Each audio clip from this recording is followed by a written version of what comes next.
Bismillahirrahmanirrahim. Alhamdulillahirrabbilalamin. Wassalatu wassalamu ala habibina sayyidina Muhammadin wa ala alihi wa sahbihi ajmain amma ba'du. Teman-teman sekalian, ingin sekali mengulas yang sudah kita bahas pekan kemarin. Kaidah yang ke-11, masih ingat nggak? Kaidah yang ke-11 kemarin itu adalah khatibun nas ala ukulihim atau hasba ukulihim. Berbicaralah kepada manusia sesuai dengan kadar akal mereka. Jadi kita diperintahkan untuk berbicara kepada manusia itu sesuai dengan kadar ala qadri ukulihim, sesuai dengan kadar intelektualnya. Jadi kita harus memberikan yang terbaik untuk mad'u kita. Kita berkorban untuk mereka. Kita sesuaikan diri kita dengan mereka, gitu tuh ya. Sebenarnya dalam kisah Wali Songo ini luar biasa ya. Kayak misalkan Sunan Kudus itu tuh, Sunan Kalijaga. Ini benar-benar mereka khatibun nas hala qadri ukulihim. Mereka berdakwah sesuai dengan kadar akal mereka, bahkan sampai melebur ya.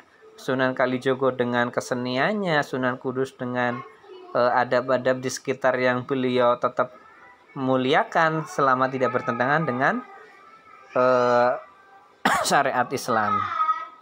Kemudian yang kaidah ke-12 ini mengajarkan kita untuk bersabar, yaitu al-ibtilau sunnatullahi ta'ala. Ujian dalam berdakwah adalah keniscayaan dalam untuk orang-orang yang berdakwah di jalan Allah Subhanahu wa taala.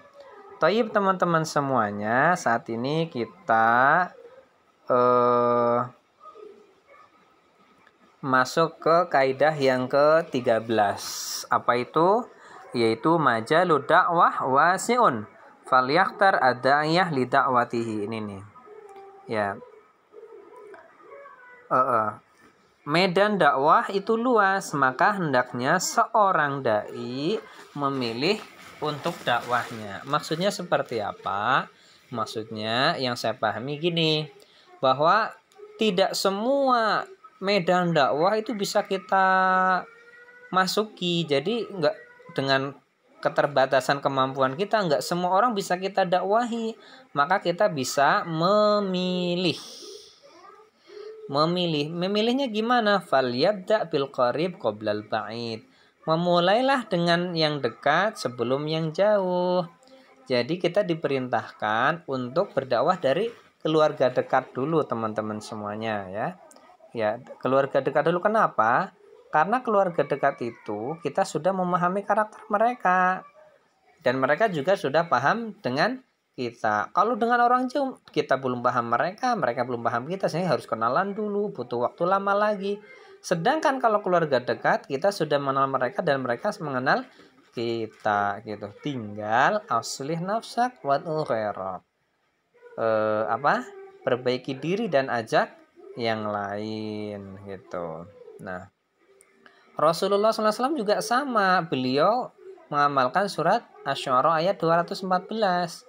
Wa'anzir ashiratakal aqrabin, dan berilah peringatan kepada keluarga terdekatmu, gitu kata Allah Subhanahu wa taala. Nah, kemudian gini, Ustadz, kita tuh kalau mau ngajak keluarga malu, Ustadz, apalagi orang yang lebih senior daripada kita, misalkan om kita, uak kita, pak de kita, itu masa kita ajak mereka, kita ini kan dakwahi gitu tuh. Kan kita nanti bisa disebut sebagai orangnya sok pinter, sok ngajak ceramah gitu. Maka ini juga terjadi pada zaman Nabi Musa. Maka di sini dikatakan bahwa fama amana li Musa illa dzurriyyatun min qaumhi ala khaufin min fir'auna wa malahim. Jadi yang beriman dari kelompoknya Nabi Musa itu adalah keturunan kaumnya dengan rasa takut ya, takut kepada Fir'aun dan para pembesarnya. Artinya gini, yang beriman kepada Nabi Musa itu orang-orang lemah gitu tuh ya. Apa yang bisa kita ambil teman-teman semuanya? Jadi gini, kalau kita merasa kikuk, kalau kita merasa kaku ya ngajak keluarga yang lebih senior dari kita, maka kita ajak anak-anak mereka gitu. Iya, anak yang masih masa pertumbuhan, dan kemudian anak yang masa-masa remaja gitu tuh. Itu kan ini apa namanya? Itu akan mempermudah penerimaan. Nah, di sini dikatakan ini oleh muallif kitab. Wala ani bi qauli hadza ihmalul kibar wa inna ma'ni anna iqbal asghar wa nasya ala da'wati asra. Yang aku maksudnya bukan gini melalaikan orang-orang yang lebih senior, bukan, tetapi yang dimaksud adalah ya penerimaan orang masa anak dan masa pertumbuhan terhadap doa itu biasanya lebih cepat. Wa inna saghiral yawm huwa rajulul ghad. Karena usia anak-anak hari ini hari esok mereka sudah dewasa gitu loh maksudnya ya. Enggak apa-apa kita dakwahi anak-anaknya saja, anak remajanya saja. Nanti kan toh hari esok mereka menjadi orang dewasa itu seperti itu tuh.